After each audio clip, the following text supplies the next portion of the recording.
महाभारत का युद्ध अपने चरम पर था। हर दिन हजारों की संख्या में सैनिक मारे जा रहे थे। युद्ध की भूमि वीरों के रक्त से लाल हो चुकी थी और तब वो दिन आया जो इस युद्ध को उसके निर्णायक मोड़ पर ले जाने वाला था। महाभारत युद्ध का 18वां दिन, जब कर्ण और अर्जुन के बीच बहुत ही भयानक युद्ध होने वाला था। वो युद्ध जिसकी प्रतीक्षा महाभारत की युद्ध भूमि कब से कर रही थी।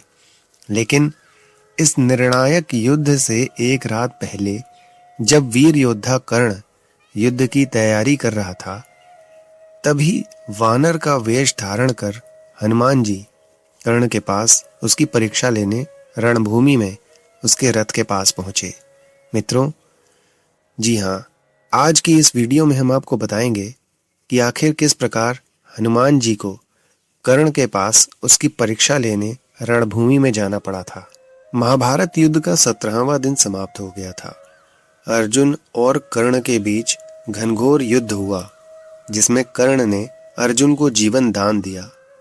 कर्ण के पराक्रम को देख हनुमान जी, जो अर्जुन के रथ पर स्वयं ध्वज के रूप में विराजमान थे, अत्यंत प्रसन्न हुए। वो भगवान श्री कृष्ण के पास पहुंचे और उनसे हाथ जोड़कर बोले, हे प्रभु, आज युद्ध भूमि में मैंने कर्ण के अद्भुत पराक्रम को देखा। वो आज युद्ध भूमि में किसी के रोके नहीं रुक रहा था। मैं कर्ण से अत्यंत प्रभावित हूँ। हे प्रभु, मैंने युद्ध भूमि में उसके पराक्रम को देखा, परंतु अब मैं उसके मनोबल की परीक्षा लेना चाहता हूँ।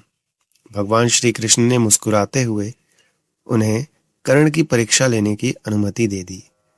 हनुमान जी ने एक वृद्ध वानर का वेश धारण किया और उस वीर कर्ण की परीक्षा लेने उसके पास पहुंचे, जो इस महाभारत का सबसे बड़ा योद्धा था। रात्रि का समय था। उस रात आकाश में चंद्रमा भी मौन था, मानो वो भी कल होने वाले युद्ध की प्रतीक्षा कर रहा था। कर्ण अपने रथ के पास खड़ा हुआ अपने शस्त्रों अस्त्रों को देख रहा था। उसकी आंखों में आत्मविश्वास था, लेकिन भीतर कहीं न कहीं एक हल्का सा संदेह था। युद्ध भूमि में उसने बहुत कुछ खोया था, भाई, सम्मान, मित्र। अब बस विजय ही चाहिए थी। उसी समय एक वृद्ध वानर सामान्य तेजस्वी स्वरूप में वहां आ पहुंचे। शरीर पर उनके धूल थी, लेकिन आंखों में चमक और हाथ में एक साधारण लकड़ी की लाठी थी। वो बोले, हे वीर योद्धा, क्या तुम ही कर्ण हो? दानवीर कर्ण ने सर झुकाया और कहा, हाँ वृद्ध, मैं ही कर्ण हूं। बताइए, आपकी क्या सेवा करूं? वानर मुस्कुराए, सेवा की नहीं, परीक्षा की घड़ी आई है। कल तुम अर्जुन से अपना निर्णायक युद्ध करोगे, पर मैं देखना चाहता हूं कि तुम सच्चे वीर भी हो या नहीं। ये सुनकर कर्ण चौंक गया। उसने वृद्ध वानर से पूछा, परीक्षा, वो भी इस क्षण में? वानर बोले, हाँ वीर, वही जो हर घड़ी तैयार हो, वही वीर पुरुष है। मेरा नाम मारुति है। एक साधारण सी परीक्षा होगी। मेरी यह वृद्ध काया थक गई है। जरा अपना रथ भूमि पर बैठा दो और इस रथ के चक्के पर बैठकर मैं विश्राम करूंगा। कर्ण को यह बात आसान लगी। उसने विनम्रता से रथ का चक्का भूमि पर झुकाया और वानर को चक्के पर बैठा दिया। परंतु जब कर्ण ने फिर रथ को उठाना चाहा, तो रथ टस से मस नहीं हुआ। कर्ण जितना बल लगाता, रथ उतना और भारी लगने लगता। कर्ण ने पूरी शक्ति लगा दी। अब उसे पसीने आ गए थे। वो बहुत थक गया था। उसने देखा, वो वृद्ध मुस्कुरा रहे थे और फिर उनका स्वरूप बदलने लगा।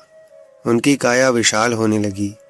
मुट्ठियां वज्र जैसी, पूंछ आकाश तक ऊंची और आंखों से तेज निकलने लगा। कर्ण आश्चर्यचकित रह गया, क्योंकि सामने महाबली हनुमान जी खड़े थे। कर्ण ने आश्चर्यचकित होकर हाथ जोड़े और कहा, प्रभु, ये क्या लीला थी? हनुमान जी बोले, कर्ण, मैं तेरा मनोबल देखने आया था। यह युद्ध केवल अस्त्रों से नहीं, आत्मबल से भी जीता जाएगा। आज तू हार गया, क्योंकि तेरे भीतर संदेह है। अपने अस्त्रों पर, अपने भाग्य पर, अपने धर्म पर कर्ण ने सिर झुकाया। लेकिन मैं तो सदा धर्म के लिए लड़ा हूं हनुमान जी, फिर भी मेरी निष्ठा पर प्रश्न क्यों? हनुमान जी का स्वर अब गंभीर हो गया था।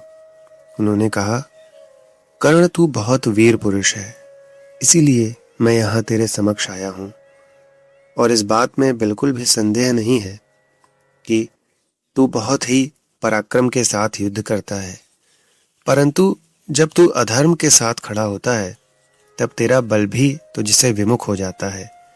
अर्जुन के रथ पर मैं स्वयं ध्वज के रूप में हूं, पर आज मैं यहां तेरे सामने आया हूं। मैंने आज रणभूमि में तेरा पराक्रम देखा। तू बहुत ही वीर पुरुष है, तू योग्य है।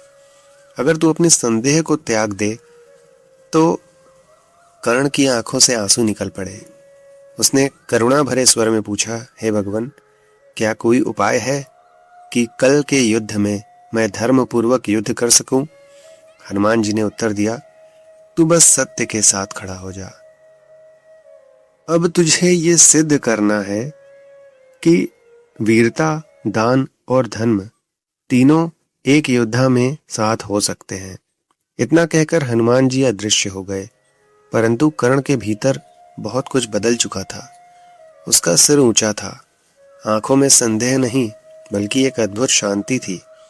अगली सुबह जब कर्ण और अर्जुन आमने सामने आए तो कर्ण शांत था। उसकी आंखों में कोई घृणा नहीं थी, केवल वीरता की ज्योति थी। वो जानता था कि परिणाम जो भी हो, अब वो सच्चे धर्म से लड़ेगा। और जिसका रथ फिर भूमि में धंसा, उसने शस्त्र उठाने से पहले सूर्य को देखा। मानो हनुमान जी की वाणी फिर गूंज उठी, वीर वही जो धर्म से डिगे नहीं। मृत्यु आए या विजय, संकल्प अटल हो तो व्यक्ति जीत जाता है। मित्रों, ये कहानी हमें सिखाती है कि बाहरी बल जितना भी हो, आत्मबल और धर्म के बिना वह अधूरा है। हनुमान जी जैसे देव भी केवल उसी की सहायता करते हैं जो भीतर से सच्चा हो। तो मित्रों, ये था कर्ण और हनुमान जी के मध्य हुआ अंतिम संवाद। मैं उम्मीद करता हूँ आपको ये वीडियो पसंद आई होगी। यदि यह वीडियो आपको पसंद आए तो इसको लाइक करके अधिक से अधिक शेयर करें, और यदि हमारे चैनल पे आप नए हो तो इसको सब्सक्राइब करना ना भूलें। धन्यवाद।